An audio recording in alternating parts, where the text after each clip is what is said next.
एक आयत में लिखा है, बेलशस्सर नामक राजा ने अपने हजारों प्रधानों के लिए बड़ा भोज किया और उन हजारों लोगों के सामने दाख मधु पिया। और दाख मधु पीते पीते बेलशस्सर ने आज्ञा दी कि सोने चांदी के जो पात्र उसके पिता नबूकदनेस्सर ने यरूशलेम के मंदिर में से निकाले थे, उन्हें लाया जाए कि राजा प्रधानों, रानी और रखेलियों समेत उसमें से पिए। अब यहाँ पर जिस राजे ने दानियेल और उसके 3 साथियों को अगवा किया था और अपने पास ले गया था कि उन्हें तैयार करे, अब वो इस दुनिया में नहीं है और आगे एक बेलशस्सर नाम का राजा है। और ये राजा परमेश्वर का भय नहीं मानता और ये परमेश्वर के घर से मंगवा कर उन बर्तनों में जो परमेश्वर के पवित्र बर्तन थे और उनमें शराब पीता है। और वचन कहता है कि जब वो शराब पी रहा था और शराब पीकर अपने पीतल और अपने काठ के देवताओं की स्तुति कर रहा था, तो लिखा 5 आयत में, उसी घड़ी मनुष्य के हाथ की कई उंगलियां निकलकर दीवट के सामने राज मंदिर की दीवार के चूने पर कुछ लिखने लगी और जो हाथ का भाग लिख रहा था वो राजा को दिखाई पड़ा। अब यहाँ पर एक हाथ प्रकट होता है और हाथ प्रकट होकर वो लिखने लगता है और अकेला हाथ है। और ये देखकर जो बाइबल कहती है, राजा के जो जोड़ थे वो ढीले पड़ गए, राजा कांपने लगा और सब पंडितों को और सब शास्त्रियों को, सब लोगों को, विद्वानों को, तांत्रिकों को बुलाया गया कि ये जो लिखा है इस हाथ ने, इसे पढ़ के बताओ।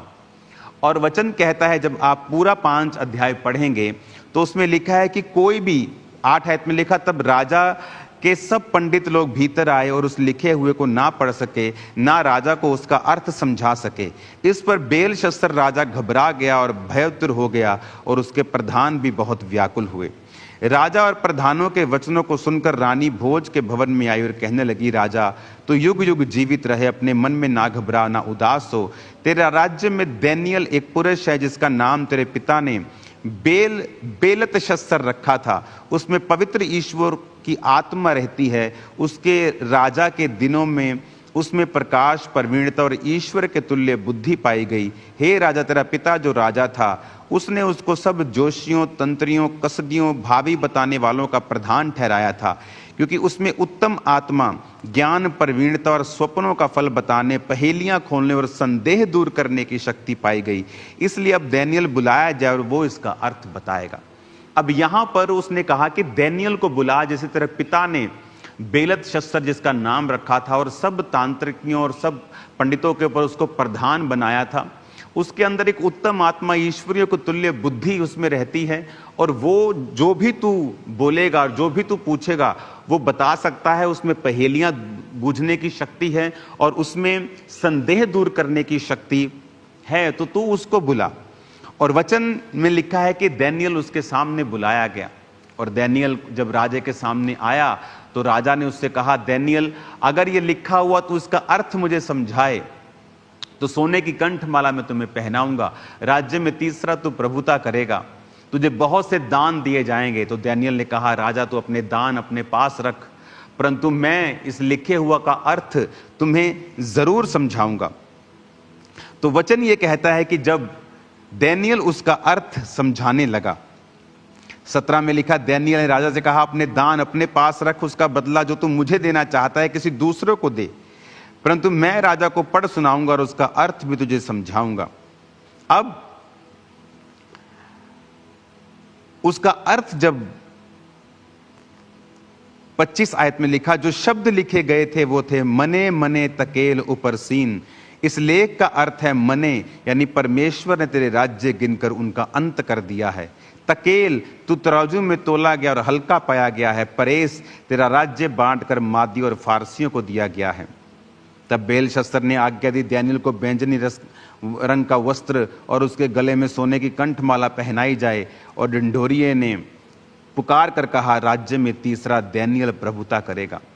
उसी रात कसदियों का राजा बेलशस्सर मार डाला गया और दारा मादी जो 62 वर्ष का था राजगद्दी पर विराजमान हुआ। अब ये समझने वाली बात आप ध्यान से समझना। आपके पास एकदम से कोई आके कहे, क्यों राजा ने विश्वास कर लिया? एक अविश्वासी शराबी राजा जिसे परमेश्वर के बारे में कोई नॉलेज नहीं है, और जैसे ही दानियेल उसको बताता है वो क्यों विश्वास करेगा? आपने कभी सोचा क्योंकि वो क्यों अगर कोई आपके पास आकर बोले कि कल इंग्लैंड से एक गोरा आएगा या अफ्रीका से एक काला व्यक्ति आएगा और तुम्हारे घर के ऊपर कब्जा कर लेगा, आप बोलेगा क्यों करेगा भाई, वो मेरे घर के ऊपर क्यों कब्जा करेगा, ऐसा क्या हो गया, मेरे पास सब कुछ लीगल है, ऐसे क्यों कोई आ सकता है। पर आपने नोटिस किया होगा उस राजा ने एक भी क्वेश्चन नहीं किया, उस राजा ने एक भी बार उससे सवाल नहीं पूछा कि कौन है दारा, कौन है मादी, क्यों इनको मेरा राज्य मिलेगा। आप जानते हैं क्यों? हर एक राज्य की एक गुप्त सेना होती है, जैसे एजेंसीज बोलते हैं,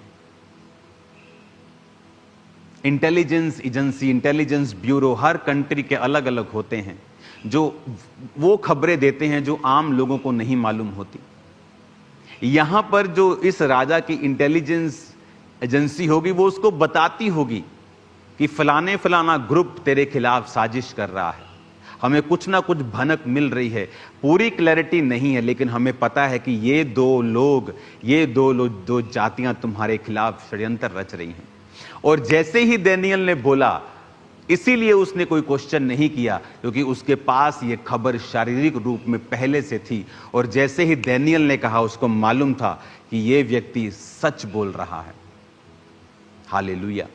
और बाइबल कहती उसी रात उन्हीं लोगों ने, दारा और मादी जो राजा बना, फारसी और मादी लोगों ने उसे मिलकर मार दिया और उस राज्य को ले लिया। अब वो राजा, उसको मालूम था कि ये व्यक्ति परमेश्वर की आत्मा से भरा हुआ है और जो ये बोल रहा है वो सच बोल रहा है।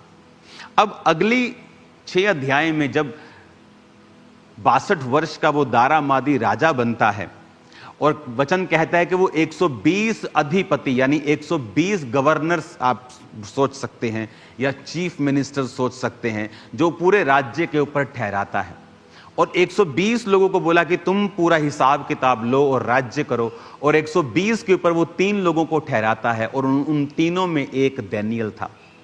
अब वो सब लोग दानियेल से नफरत करने लगे थे क्योंकि दानियेल राजा के बाद वो तीसरा स्थान उस जगह के ऊपर रखता था। दानियेल पवित्रताई में जीता था, दानियेल परमेश्वर की व्यवस्था को तोड़ता नहीं था, और बहुत से लोग थे जो दानियेल के साथ जेलसी करते थे। जब आप परमेश्वर का सही काम करते हैं तो बहुत से लोग आपके खिलाफ उठेंगे, बहुत से लोग आपको जेलसी करेंगे, बहुत से लोग ढूंढेंगे कि किस तरह से आपको डाउन किया जाए। अब यहां पर भी जब अध्याय 6 आप पढ़ते हैं तो लिखा कि 4 आयत में अध्यक्ष और अधिपति राज कार्य के विषय में दानियेल के विरुद्ध दोष ढूंढने लगे, परंतु वह विश्वास योग्य था, इसलिए कोई भूल दोष नहीं निकला और ना ही कोई अपराध या दोष वो उसमें पा सके। अब वो कोई दोष उसमें नहीं पा सके। अब दानियेल वो व्यक्ति है जो परमेश्वर के छोटे से छोटे वचन को पूरा कर रहा है, और धीरे धीरे जब आप परमेश्वर के संग चलते हैं और छोटे से छोटे वचन को आप मानते हैं, आप छोटे से छोटे वचन पर यकीन करते हैं, आप वचन के ऊपर पूरी तरह से चलते हैं। आज बहुत से पास्टर सेवकाइयों में स्ट्रगल करते हैं, लेकिन क्या आप पवित्रताई में हैं? अगर आप सोचें, क्या आप पवित्रताई में स्ट्रगल कर रहे हैं? वो स्ट्रगल ही है जो आपको ग्रो नहीं करने देता। जब आप स्ट्रगल फ्री हो जाते हैं, जब आप पाप से रहित हो जाते हैं, तब आप एक्चुअल में ग्रो करते हैं और परमेश्वर का रूह आपकी जिंदगियों से कार्य करता है। अब यहां पर दानियेल जो था वो उसके विषय में कोई दोष वो ढूंढ नहीं पाए। वो बहुत ढूंढते रहे कि कहीं ना कहीं हम इसमें दोष ढूंढे और इसको डाउन करें, क्योंकि दानियेल एक पकड़ा हुआ एक लड़का, जस्ट एक बंधुए के रूप में उस देश में जिसने प्रवेश किया, और धीरे धीरे उसका रैंक बढ़ता गया और अब वो एक तरह के उस देश के गृह मंत्री टाइप की पोजीशन में आ चुका था। एक तीसरा प्रभुता यानी वो एक थर्ड था वो, कि उस राजा के बाद दूसरा और दूसरे के बाद वो तीसरी उसकी पोजीशन थी, वेरी हाई पोजीशन, रिगार्ड उसका लोग करते थे। लेकिन लोग अभी भी जो जेलसी करने वाले थे उसको डाउन करना चाहते थे, उसके खिलाफ षड्यंत्रों को रचते थे, किसी ना किसी रीति से हम इसे डाउन कर सकें। और उन लोगों ने एक स्कीम निकाली कि आओ हम दानियेल को उसी के व्यवस्था में फंसाते हैं। ये व्यवस्था में लिखा है ना, दानियेल इसको तोड़ेगा नहीं, हम इसी में इसको फंसाते हैं। और उन्होंने क्या कहा, राजा को आए और बोले, राजा हम ये तुमसे मांगते हैं कि अगले 3 दिन तक तेरे पूरे राज्य में कोई भी व्यक्ति जो तेरे अलावा किसी और से प्रार्थना करेगा वो शेरों की मान में डाल दिया जाए। राजा को फूंक दे देकर उन्होंने मना लिया, और राजा अंदर से नहीं जानता था कि ये एक्चुअल में प्लानिंग किसके खिलाफ कर रहे हैं। उसे लगा ये उसकी बेहतरी की बात कर रहे हैं।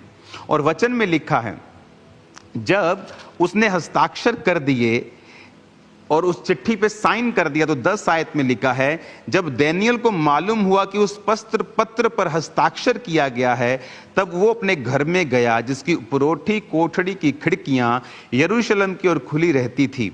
वह अपनी रीति के अनुसार जैसा दिन में 3 बार परमेश्वर के सामने घुटने टेककर प्रार्थना और धन्यवाद करता था, वैसा ही तब भी करता रहा। अब यहां पर वो वैसा ही थैंक्स करता रहा जैसा वो पहले प्रार्थना करता था।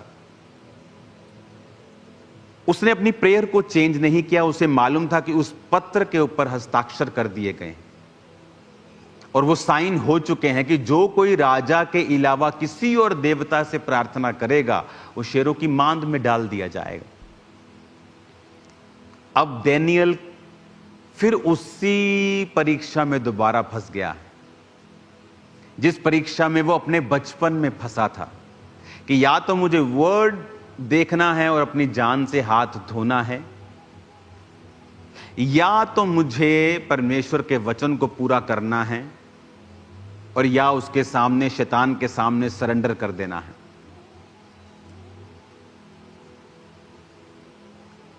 विश्वास कैसे साबित होता है कि आप विश्वासी हैं? जीसस क्राइस्ट को मुंह से प्रभु कहने से आपका विश्वास साबित नहीं होता।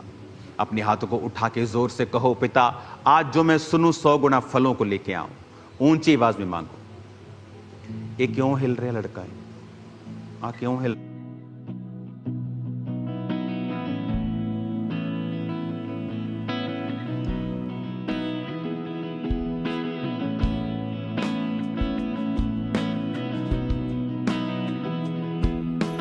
अब यहां पर दानियेल के सामने फिर वही सिचुएशन है। मैं महसूस कर सकता हूं जो सिचुएशन 2004 और 5 पे मेरी जिंदगी में रही और मैंने फास्टिंग के साथ उसे परमेश्वर के ग्रेस से हैंडल किया।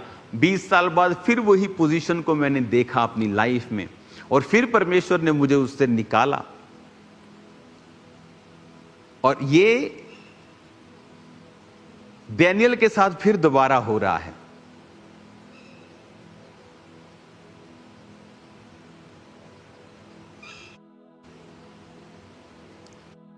दानियेल के साथ हो रहा है कि वो सेम पोजीशन में फिर फंस गया है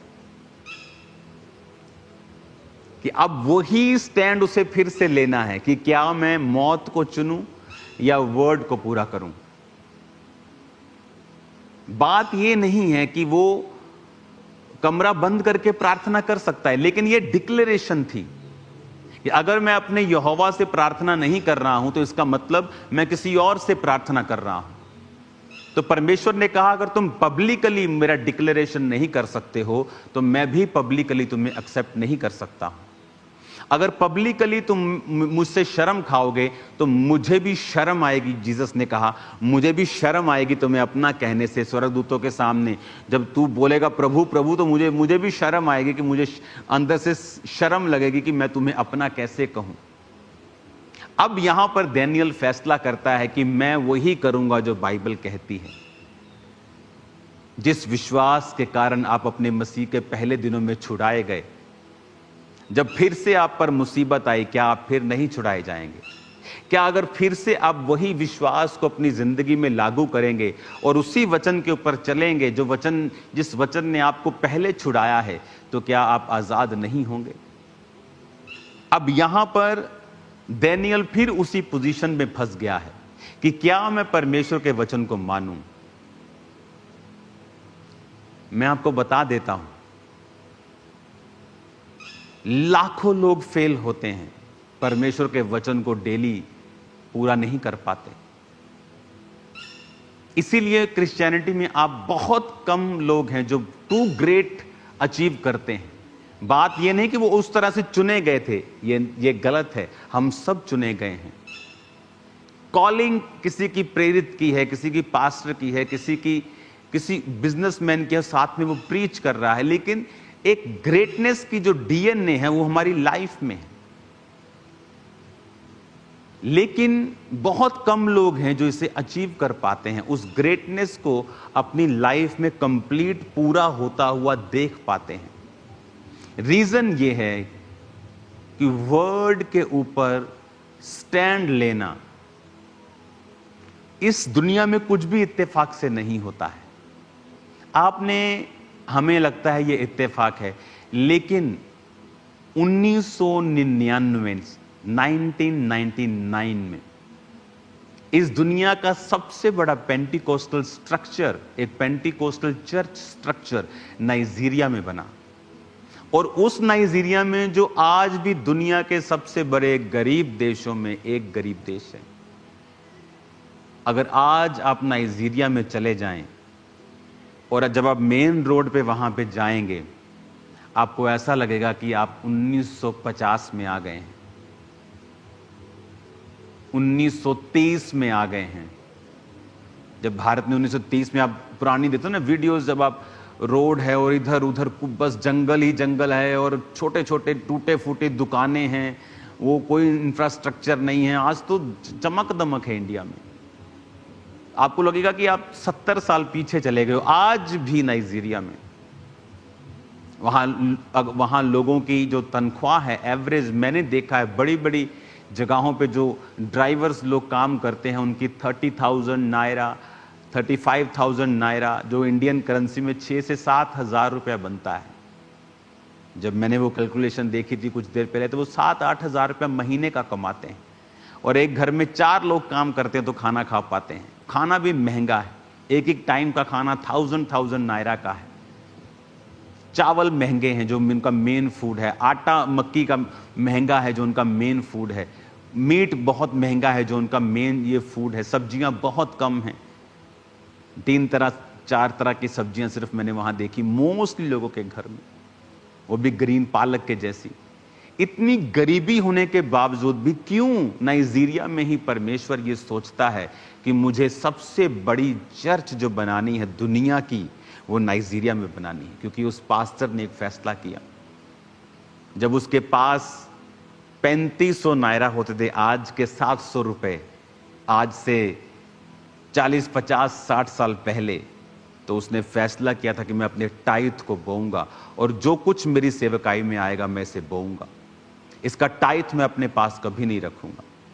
एक बार उसके स्पिरिचुअल फादर ने उसको बुलाकर उसके सामने पैसों का ढेर लगाया और कहा, ले जा और काम कर परमेश्वर के। उसने कहा, नहीं, मुझे पैसा नहीं चाहिए, मुझे ये बताएं कि ये आता कैसे है। तो उसने कहा, टाइथ कभी मत भूलना, तंग हो, कुछ भी हो, खाना 2 टाइम के बजाय 1 का कर देना, लेकिन प्रभु का वचन कभी ना तोड़ना। और उसने टाइथ देना शुरू किया। आज दुनिया का सबसे बड़ा स्टेडियम उसी नाइजीरिया में वही पास्टर बना रहा है, वो जल्दी बन के रेडी हो जाएगा। इमेजिन करो, आज भी, क्योंकि वो रूल सेम है, जो वर्ड सेम है, और अगर हम उसे फॉलो करेंगे तो रिजल्ट भी सेम है। और यहां पर जब दानियेल प्रार्थना करता है और उसके विषय में चुगली खाकर राजा को बताया जाता है कि वो तो तेरी बात को नहीं सुना, अब बाइबल कहती है राजा उदास हो गया और शाम तक उसे बचाने के प्रयत्न करता रहा। अपने वकीलों को बुलाया, अपने मंत्रियों को बुलाया और पूछा, क्या किसी तरह से हम उसे बचा सकते हैं? कोई क्या कानून कोई ऐसा है कि मेरे हस्ताक्षर किए हुए पत्र पे की भी रोक लग सकती है, या कुछ ऐसा कोई कुंडी डाल दो बीच में कि ये बच जाए। और उनके पास एक भी योजना नहीं थी कि राजा, जब तेरा हस्ताक्षर हो गया और तेरी अंगूठी की छाप हो गई, उसके बाद तो उस आज्ञा को खुद भी बदल नहीं सकता है। ये जुबान बदलने वाली बात होगी, तेरी जुबान पे आ जाएगी, तेरी इंटेग्रिटी पे आ जाएगी। और बाइबल कहती वो उदास हो गया और रात पूरी उदास रहा। उसने कुछ नहीं खाया, कोई सुख विलास की वस्तु नहीं उसने भोगी, और दानियेल शेरों की मांद में डाल दिया गया। तड़के होते ही राजा भागा और दुखी भरी वाणी से चिल्लाकर उसने कहा, उसने कहा कि क्या तेरा परमेश्वर, 20 में लिखा, तब राजा गढ़े के निकट आया और शोक भरी वाणी से चिल्लाने लगा, दानिय्येल से कहा, दानिय्येल, तेरे हे जीवते परमेश्वर के दास, क्या तेरा परमेश्वर जिसकी तू नित्य उपासना करता है तुझे सिंहों से बचा सका है? दानिय्येल ने राजा से कहा, हे राजा, तू युगानुयुग जीवित रहे। परमेश्वर ने अपना दूत भेजकर शेरों के मुंह को ऐसा बंद कर दिया कि उन्होंने कुछ भी हानि नहीं की। इसका कारण यह है कि मैं परमेश्वर के सामने निर्दोष पाया गया, और हे राजा, तेरे सम्मुख भी मैंने कोई भूल नहीं की। जितनी ताकत है खुदाबंद के नाम की तारीफ करो, जितनी ताकत आपके हाथों में है। Hallelujah, hallelujah. कहता, मैं परमेश्वर के सामने निर्दोष पाया गया हूं। बिग स्टेटमेंट कि क्या आप परमेश्वर के सामने निर्दोष हैं?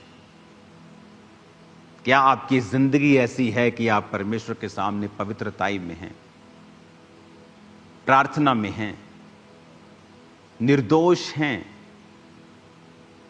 राजा दुखी था, और राजा ने जब उसे बाहर निकाला, उसे खुशी हुई, और उसके बाद जिन्होंने चुगली खाई थी वो अपने परिवारों, बच्चों समेत उस शेरों की मांद में डाल दिए गए, और वो भी डाले ही थे, शेरों ने उसे पकड़कर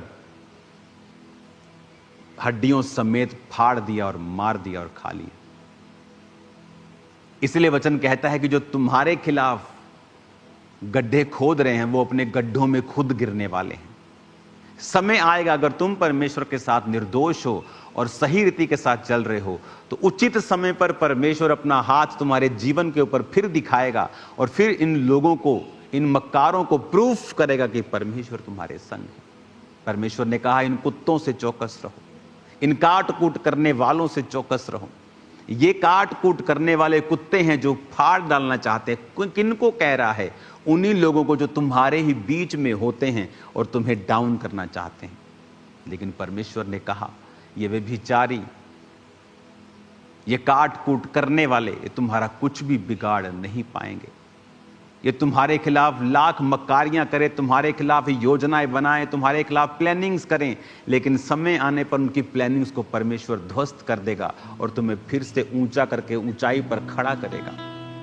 क्या तुम परमेश्वर के सामने निर्दोष हो?